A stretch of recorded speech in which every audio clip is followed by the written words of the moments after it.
Scotland's really surprised me. It's absolutely amazing. Look at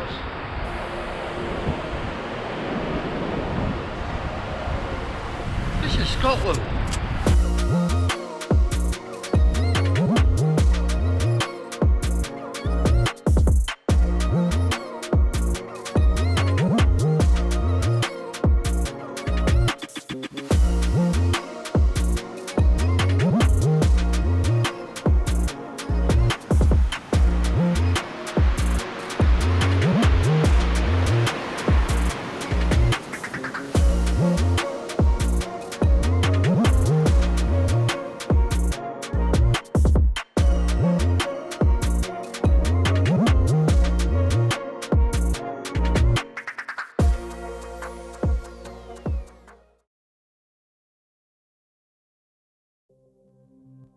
The Mackays were renowned warriors, fiercely independent and proud defenders of their homeland, often embroiled in battles for power and survival against neighbouring clans.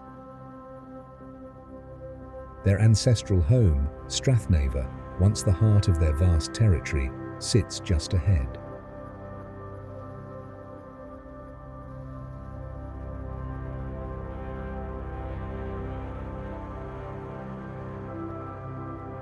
Spanning over 2,500 square miles, the Flow Country is one of the world's largest peat bogs, is home to rare wildlife and an important carbon sink.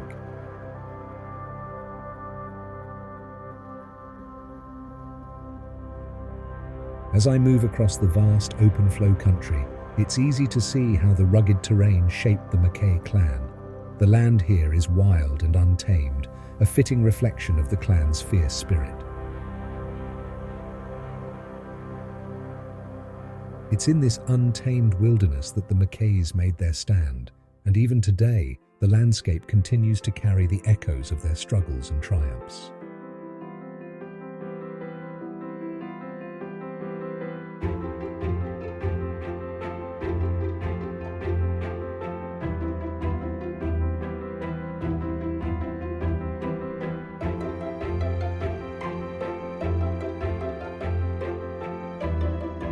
I continue west from Melvich, climbing up onto the moorland road heading towards the small village of Strathy.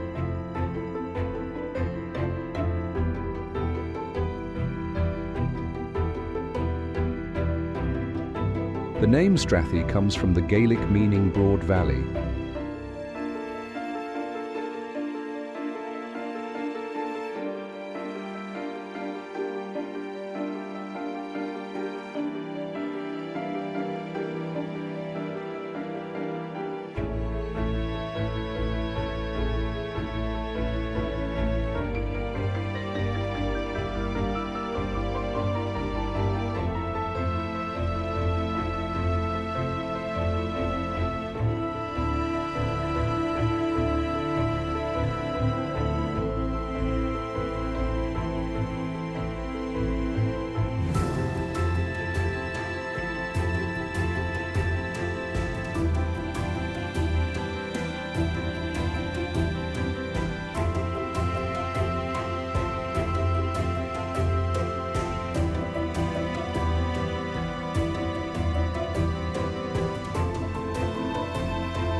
Strathy is best known for its breathtaking beach.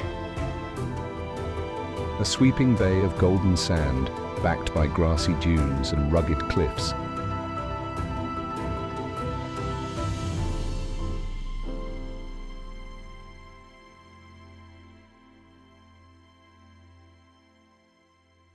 It's a place of wild, untamed beauty.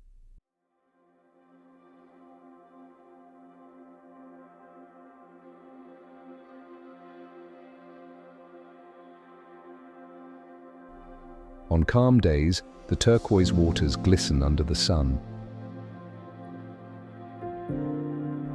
When storms roll in, the waves crash against the shore with a wild energy, filling the air with the sound of wind and sea spray. Whether bathed in golden sunlight or shrouded in mist, the view is nothing short of spectacular.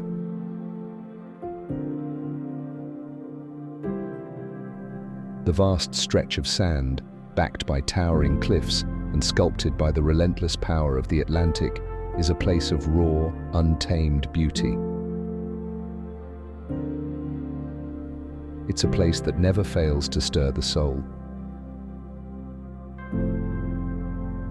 No matter the season, Strathy Beach offers a dramatic and ever-changing landscape,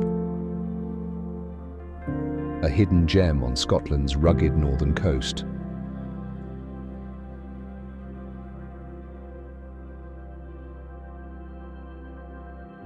This stretch of the northern coastline is a land shaped by time itself. The geology here is a story of ancient forces.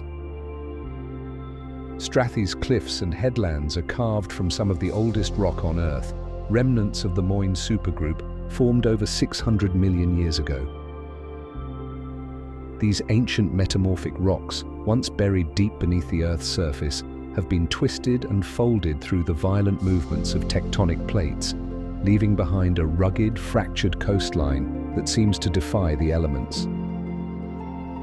Alongside these ancient stones, younger sandstone formations stand as a testament to a time when vast river systems and shallow seas once covered this land, slowly depositing layers of sediment that hardened over millennia. Strathy Beach itself is a stunning contrast to this harsh geology, a golden crescent of sand tucked between imposing cliffs, backed by shifting dunes that act as a natural barrier between land and sea.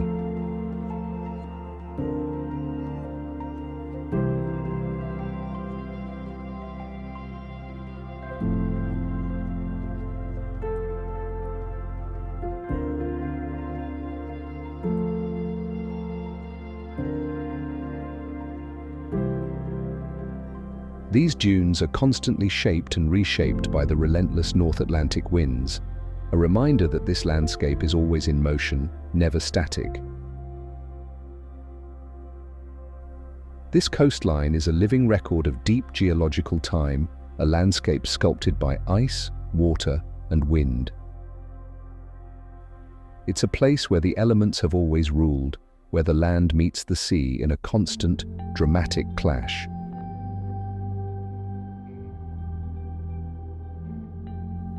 For those who take the time to explore, it offers a glimpse into the forces that have shaped Scotland's northernmost shores for millions of years.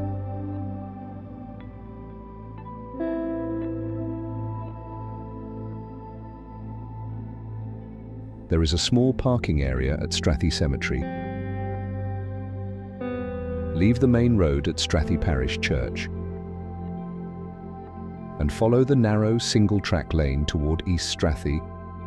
You will eventually arrive at a small parking area at Strathy Cemetery. There are basic facilities here, including public toilets. A short walk over the dunes reveals one of the North's most breathtaking coastal scenes.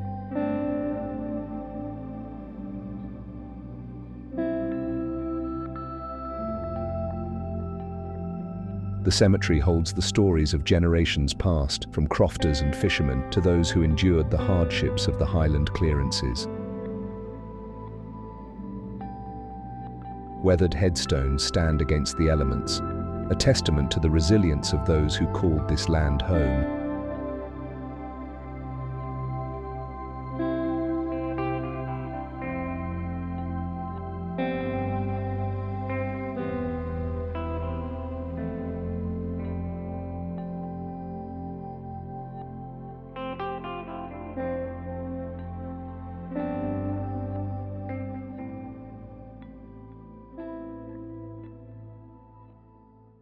I leave Strathy, driving west over the moors and further into Mackay country and the Strathnaver region.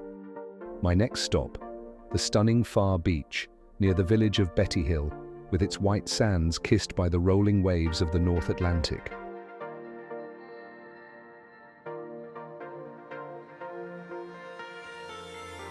But beyond its beauty, this landscape carries the weight of history. This is Strathnaver, once the heartland of Clan Mackay. For centuries they ruled this rugged land, their territory stretching across much of northwest Sutherland. The name itself, Strathnaver, comes from the River Naver, a famous salmon river that flows from Loch Naver to the northern coast. The Mackays were fierce warriors. Their first recorded chief, Mackay, was born around 1210, and in 1415, their leader Angus Mackay was formally granted Strathnaver by the Lord of the Isles. But the Mackays were not without enemies. Their most bitter and long-standing feud was with Clan Sutherland, a rivalry marked by territorial disputes and violent clashes. By 1829, after years of struggle, the last of the Mackay lands were sold to the Earls of Sutherland. And in a cruel twist of fate, the Mackays, along with countless other Highland families, were soon forcibly evicted from these very lands during the Highland clearances. In the early 1800s, the Sutherland estate ordered mass evictions to make way for profitable sheep farming. Entire communities were uprooted, their homes burned, their way of life shattered.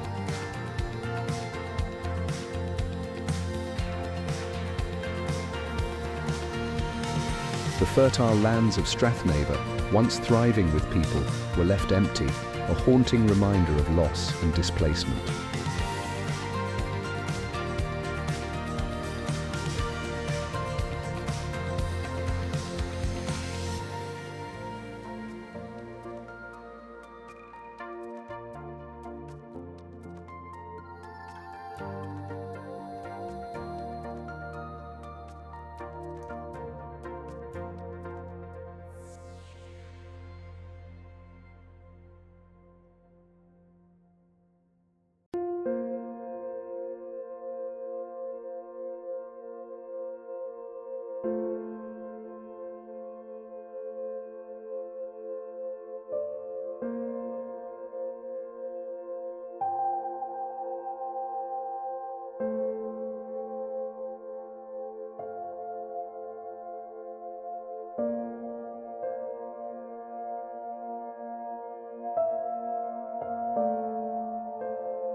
The beach stretches almost empty, save for a few distant figures lingering along the shoreline, their silhouettes barely interrupting the endless expanse of sand and sea.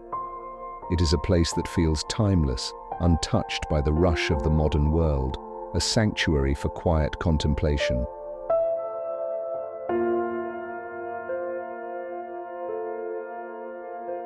In front is the mouth of the River Naver with its pristine beaches. To the west, jagged peaks rise over Loch Eribol, and further in the distance Cape Wrath. Somewhere between them lies my destination, Durness.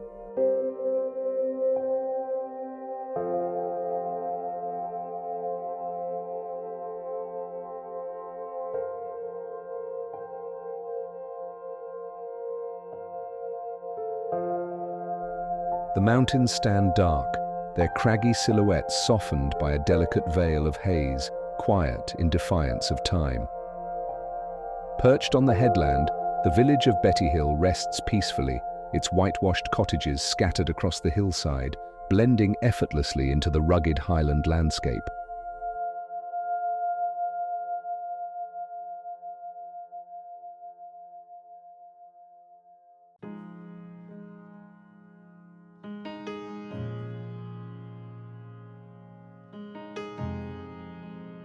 Here, the air is rich with the scent of salt and seaweed, the sound of waves a soothing rhythm against the silence. On a day like this, beneath an endless blue sky, time itself seems to slow, leaving only the moment and the beauty of this wild, unspoiled place.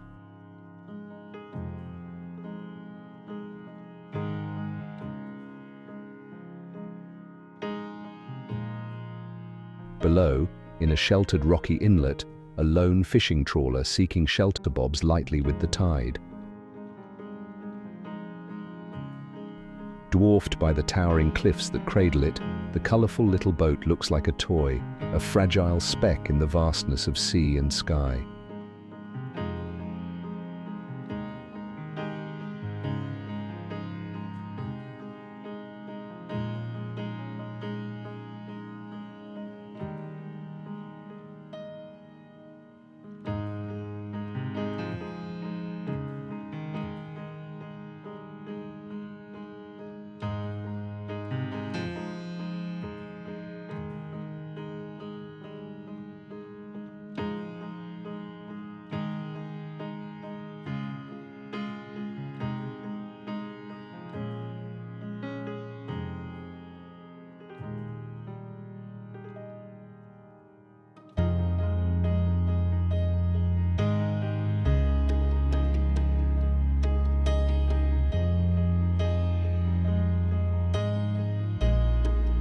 As I walk on the sands back to my motorhome, I can't help but feel the echoes of those who walked here before, fishermen, crofters, and families who once called this land home.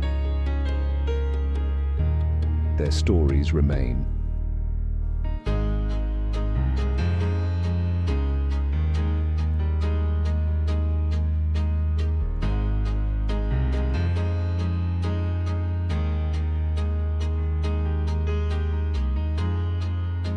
A short walk from Farr Beach, the Strathnaver Museum now stands within the old church of Farr.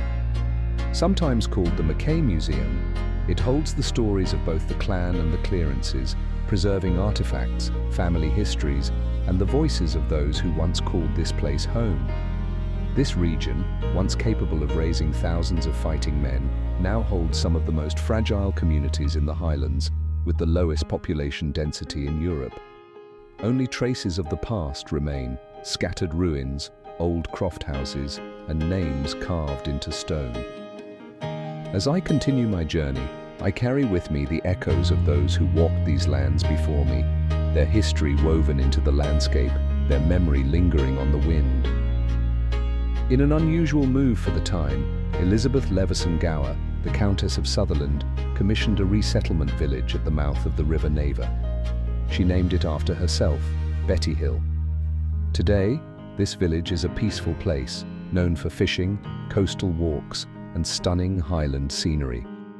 But beneath its beauty lies a past shaped by struggle, survival, and sorrow.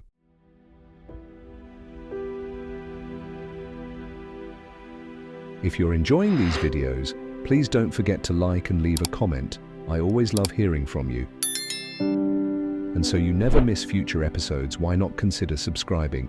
It's completely free and helps support me in creating more films for you to enjoy. Thank you for watching. As I continue my journey, the road crests a hill, unveiling the breathtaking expanse of Torresdale Bay. It's the perfect place for a break and to rest a little while, savouring the views over a cup of tea. Beyond, the shimmering waters of the Kyle of Tongue stretch towards the horizon. This imposing structure, perched high above the Kyle, remains shrouded in mystery. One of Loch Eribol's most famous moments in history came in May 1945, when 33 German U-boats surrendered here at the end of the war, the largest single surrender of U-boats in history. The crew was intercepted, their fortune lost, and Bonnie Prince Charlie was left without the crucial funds he needed in the final days before Culloden.